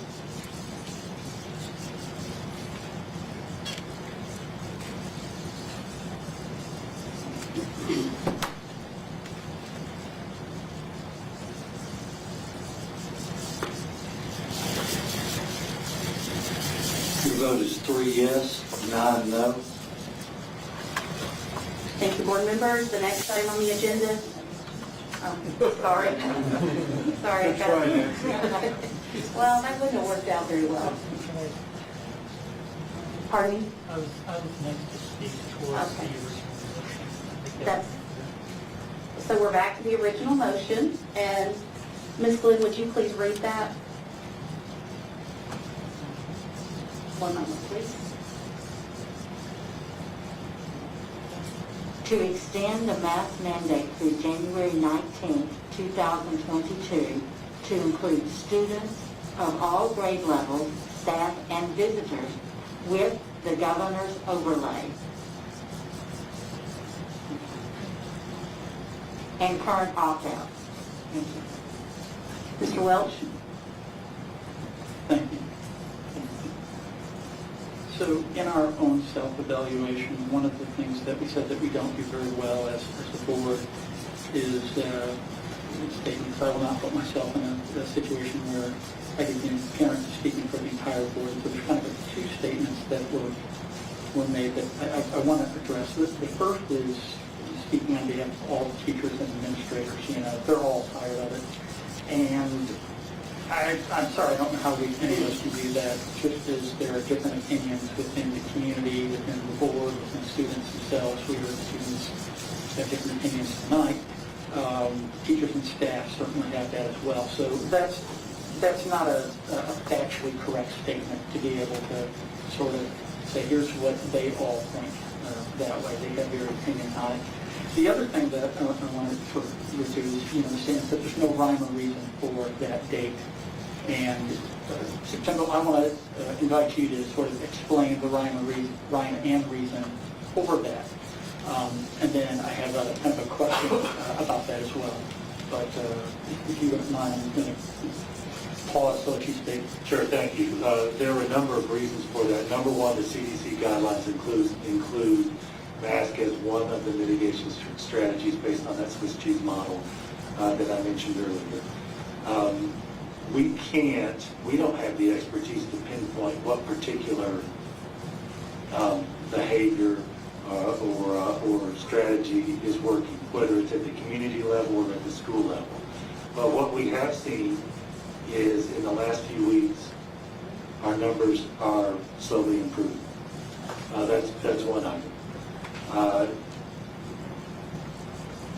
Our community in the schools went through a pretty significant process of upheaval when the requirement was put in place a few weeks ago. You all remember that. You got emails about it, about the opt-out forms, etc. I spoke to our school's success last year. One of the big reasons I'm convinced of our student success is because we did a good job of keeping students on campus as much as we could and minimize the distractions. It's my opinion that it's not wise for us to so quickly change back and potentially float back and forth. January represents the next meeting after the end of the semester. Given that the board put the mask requirement in place a few weeks ago, given that our numbers are slowly improving, given our experience, granted as educators, not as medical professionals, for the purpose of our mission of serving students, it strikes me as wise to leave it in place. And I think with the balance of the opt-out, we've got a structure that's stable and has been working these last few weeks. I think it's wise to continue it. There are other elements. Mr. Cash actually mentioned one of them. There's a lot of media discussion about when the vaccines will become available. I think there will continue to be some other variables that influence this over the course of the next few weeks. Those are things that ultimately we can't predict. Thank you.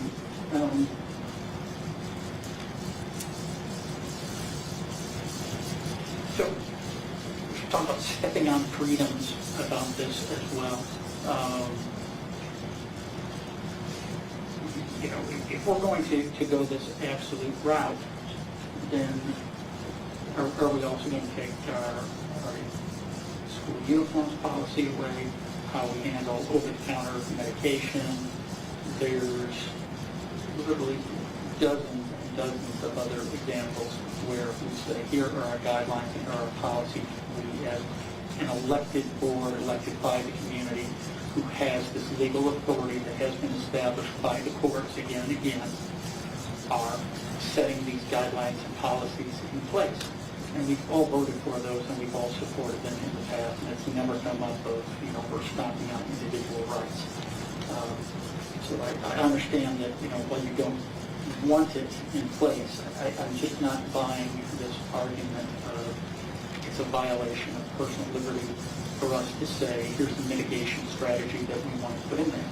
And along with that, I've never really heard what is the mitigation strategy you want to replace it with. This is the only big thing that we're doing in place for our schools. We're not doing the heavy quarantine that we were before. We don't have, we're back to full in-person events, everything else. This is kind of the one thing that we do. And on a very personal note, I'm going to say this. If you want masks off, you really want them, and I really want them as well, for all the adults out there, go get vaccinated. That's not even, how is that controversial? You don't want masks, go get a vaccine if you're an adult, because that's what works. Denmark just got rid of all their mask and everything requirements. So look at their vaccination levels. San Francisco, the school system there, had no COVID loss, no COVID cases. Vaccination rates were in the 90%. Everyone talks about how we're doing so much better than the state. Our vaccination levels for our students are twice what the state level is. And I'm not advocating for a mandate here, but I am saying that if you don't want it, go get vaccinated. And that we individually, I think we should advocate for it a lot stronger. We've been tiptoeing around it for over a year and a half now. We couldn't even put a resolution saying, we support getting a flu shot in the middle of the COVID epidemic. So if you don't want it, do something about it. Go get vaccinated. Let's get this down because it's about keeping kids safe. Next. Ms. Emerson, do you want to speak to the main motion?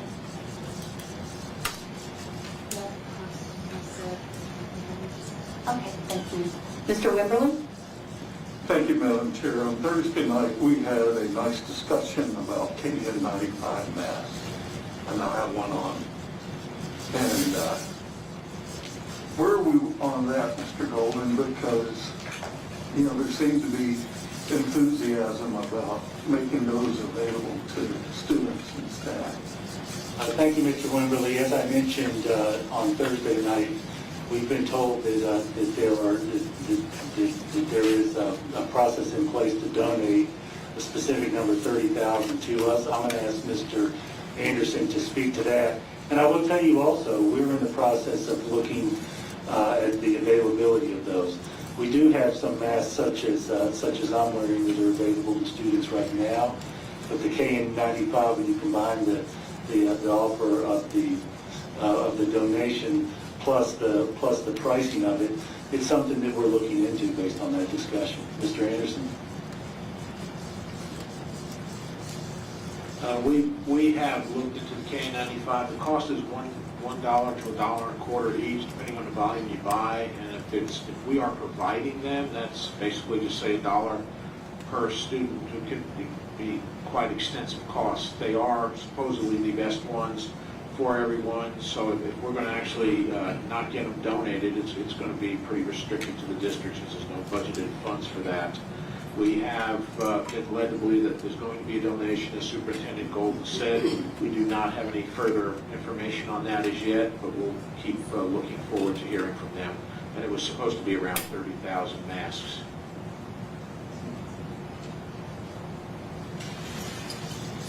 So is there a possible outcome that staff will come back and say, we've looked at this, we think it's a good idea, and it's going to cost us X amount of dollars, and either we have found the money or we need the board to move some money around or something like that?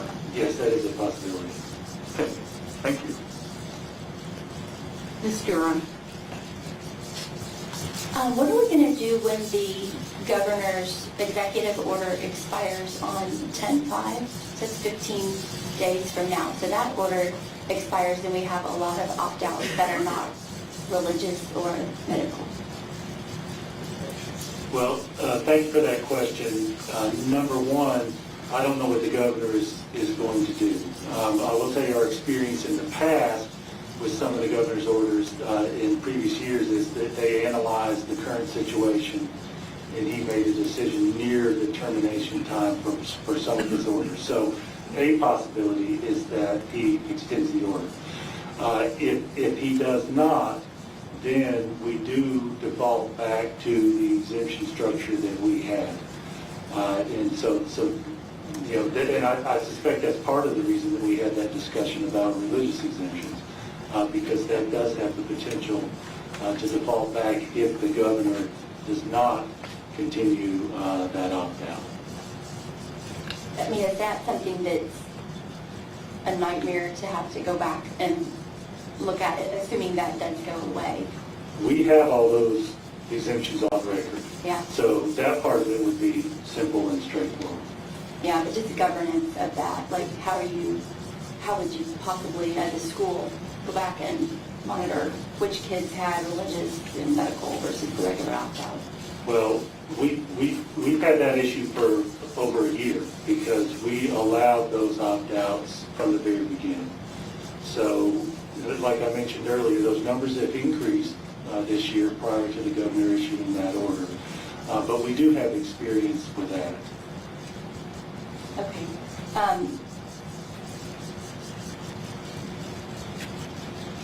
Could we extend a non-specific opt-out regardless of the executive order? I defer to Ms. Osbrooks on that question.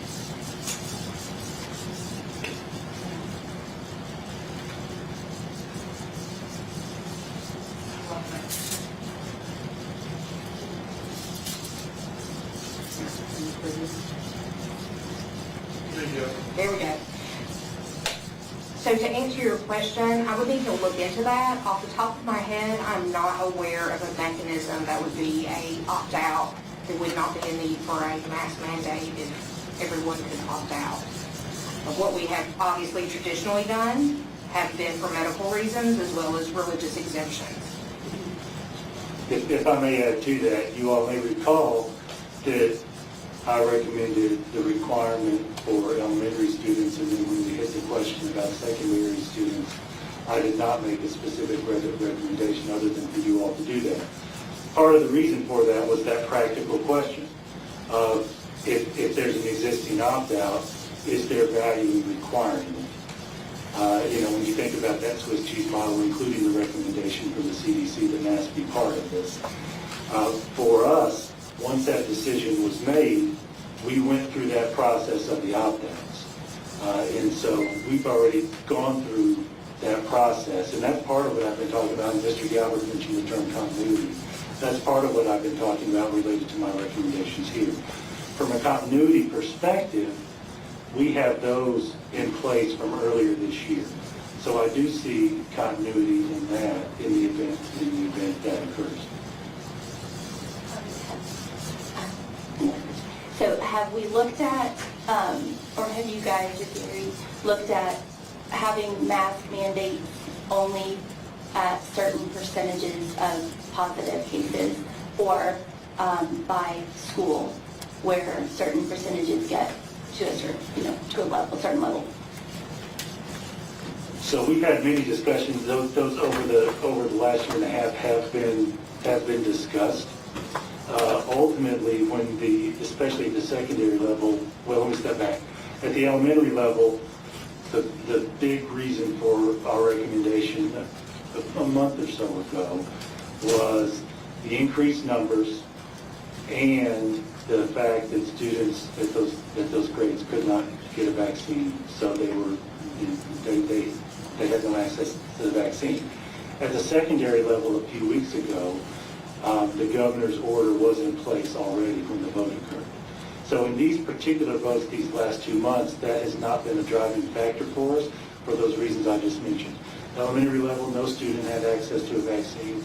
Secondary level, the governor obviated that as a discussion point for the particular vote just a few weeks ago because everyone could opt out. Okay.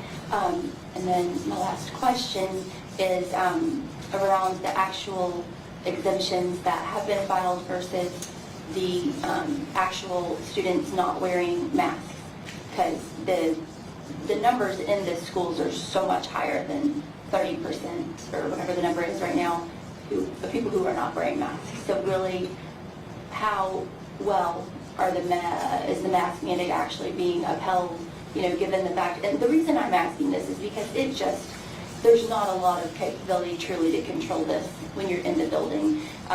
The numbers do not represent what looks like it's happening actually in the building. 33% or 37%, whatever that is very low. I would venture to say it's probably more like 70, 80% not wearing them. Well, so number one, we hear some of those stories from folks who aren't in individual classrooms on a regular basis. We do not include a mask requirement for outdoor activities based on the CDC guidelines and the research that indicates that outdoor activities by and large are fine. So those of you who've been to football games, you're probably not going to see them. When you're in the classroom, same issues that we faced last year.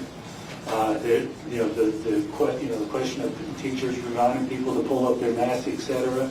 When we had those exemptions and then others didn't have the exemptions, those continue to be daily issues. But we went through that an entire year. It has not been our experience that 30% of our students are wearing a mask. That has not been our experience. What we find is the numbers are more consistent with what we are seeing practically. And I know Dr. Webb is here and can speak to secondary schools. It's an individual thing, with students. Can I say that exactly that number is exactly on point every single day? That a student doesn't, lose their mask or their nose drops below, all those kinds of things that so many of us are familiar with now after last year. Those things happen. But what I do know is that Swiss cheese model of the CDC guidelines are part of the model. And the board voted to require the mask up to this point.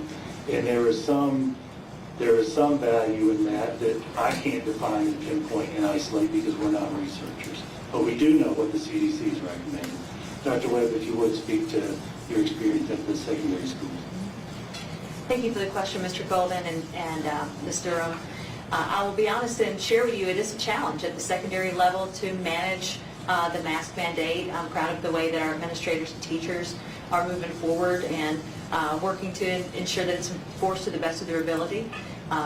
I agree with you. There are definitely students who, once that check is done to ensure that everyone who doesn't have a mask exemption on file is wearing their mask, as soon as that check is done, there's nothing that would keep that student from going into the hallway and dropping their mask because we can't monitor it every second that the students are in the building.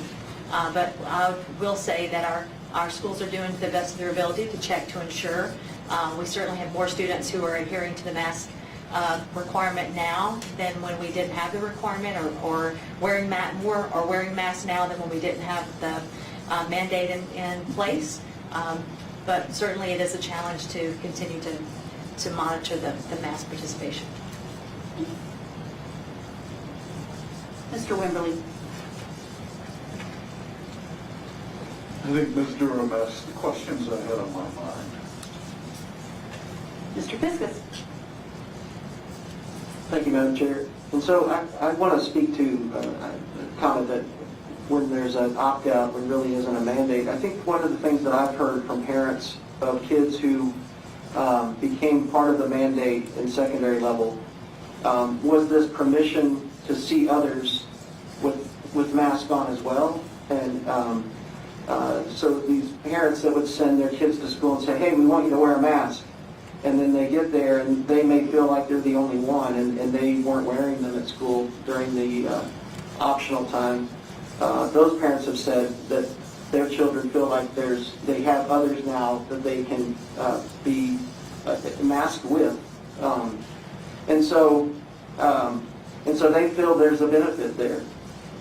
In voting for a mandate that's going to mask more students or teachers and so on, as the CDC said, there's that Swiss cheese effect that's going to help mitigate. And we can't say that it hasn't. This mask mandate hasn't helped. We don't. We're like Mr. Golden said. We're not researchers, so can we say that it has helped? But our numbers are going down, and so that's what I wanted to share with you from the parents that I've heard from.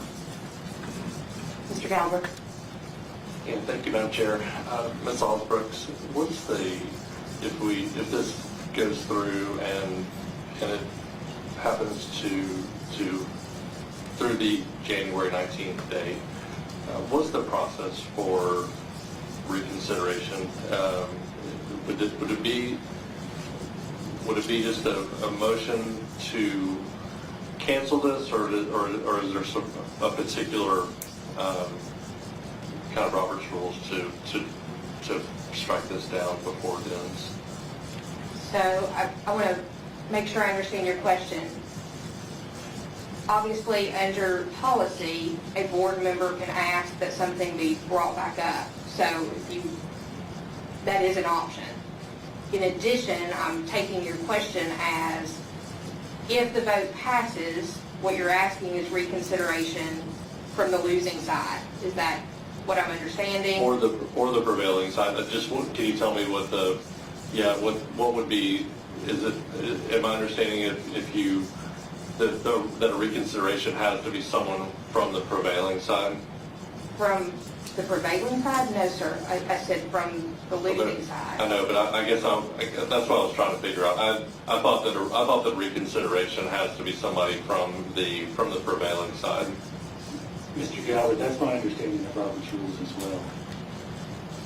So that only someone from the prevailing side could Bring the motion back out. Could bring the motion back out. That's what I was wondering. So absent that reconsideration move, then how else would it get put on the agenda or brought up for discussion? It would go through policy. Through policy? We have a policy that allows people to put things on the agenda, just like we do. Okay, so so forget about the reconsideration. It would just have to be put on the agenda and then get a motion in a second. Yes. Okay. And if I may, Madam Chair, on one other item, and I'm going to use a parallel with the end of this past school year in the summertime. The COVID numbers just almost literally dropped to the floor. I guess that's actually figurative language, right? Dropped to the floor. And we did not come to you with a request to require masks during the summer school program because the numbers were very low. There's that possibility here because we don't know the future. If this drops to almost to those levels, we may very well come back to you quicker than that. Again, it's just unknown. Mr. Hall. Thank you, Chair. I was going to call the question, but I think it's a good point. All right, so again, since we've had significant debate, Ms. Lynn, if you'll reread, and then Mr. Golden, if you'll give the staff recommendation.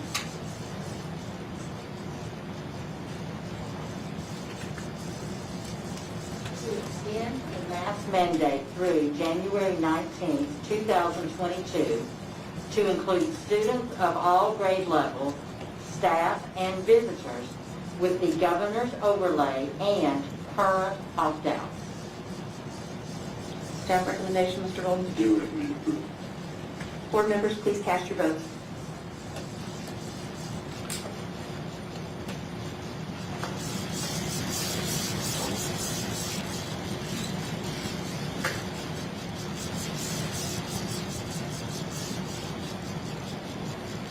Your vote is 8 yes, 4 no. Thank you, board members.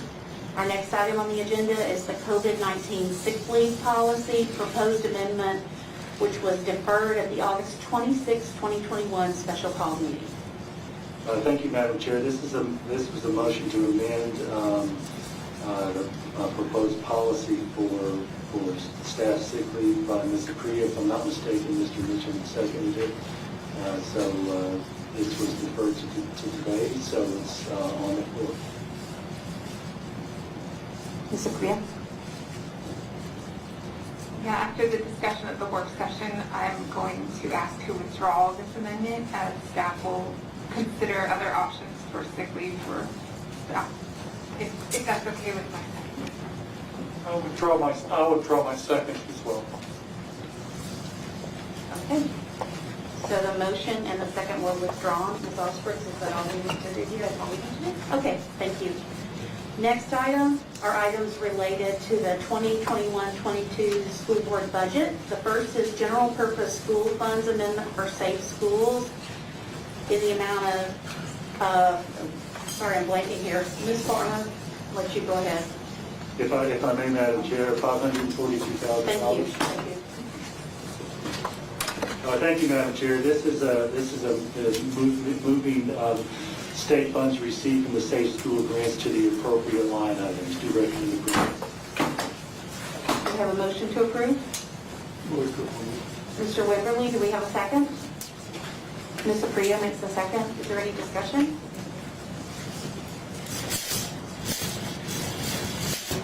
I'll see no discussion. Board members, please cast your vote.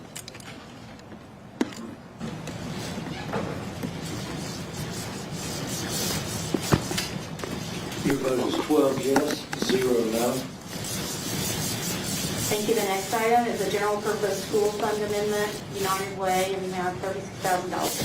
Thank you, Madam Chair. This is moving received United Way grant funds in the amount of $36,000 to other contracted services for tutoring expenses. And I want to specifically thank the United Way and all those who donate to the United Way through their annual campaigns for this. Recommend approval. Board members, is there a motion to approve? Mr. Mitchell makes the motion. Is there a second? Mr. Priya makes a second. Is there any discussion? Board members, please cast your votes. I see no discussion.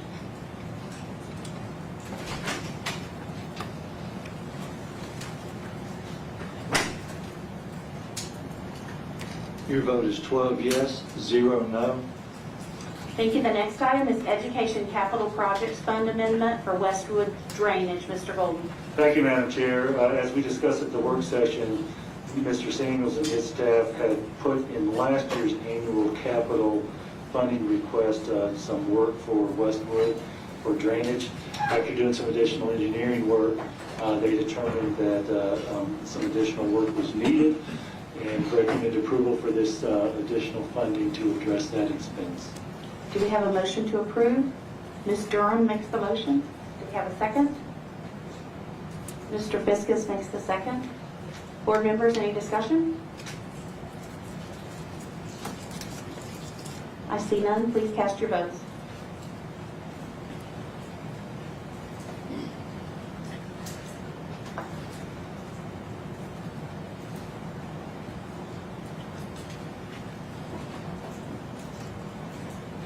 Your vote is 12 yes, 0 no. Thank you. The next item is Education Capital Projects Fund Amendment, the Ravenwood Edition. Mr. Golden. Thank you, Madam Chair. As we discussed, we know that there have been some increases in construction expenses related to the market and the impact of COVID and growth, et cetera, here. When the Ravenwood building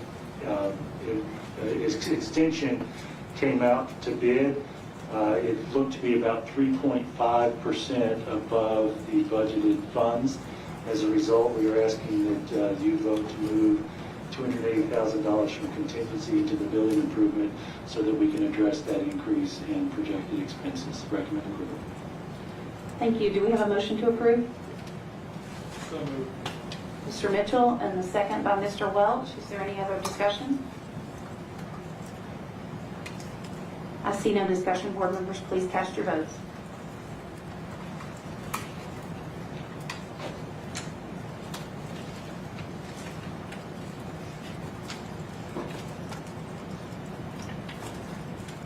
Your vote is 11 yes, 0 no, 1 abstain. Thank you. The next item is Education Capital Projects Fund Amendment Split Log Design. Mr. Golden. Thank you, Madam Chair. This is the first of the finance items that ultimately would need to go to the County Commission if you all approved it. This is a request for $2.1 million to start the design work on the split log property, which is behind Jordan Elementary School, to prepare for a new middle school. We do recommend approval of this startup money. Board members, do we have a motion to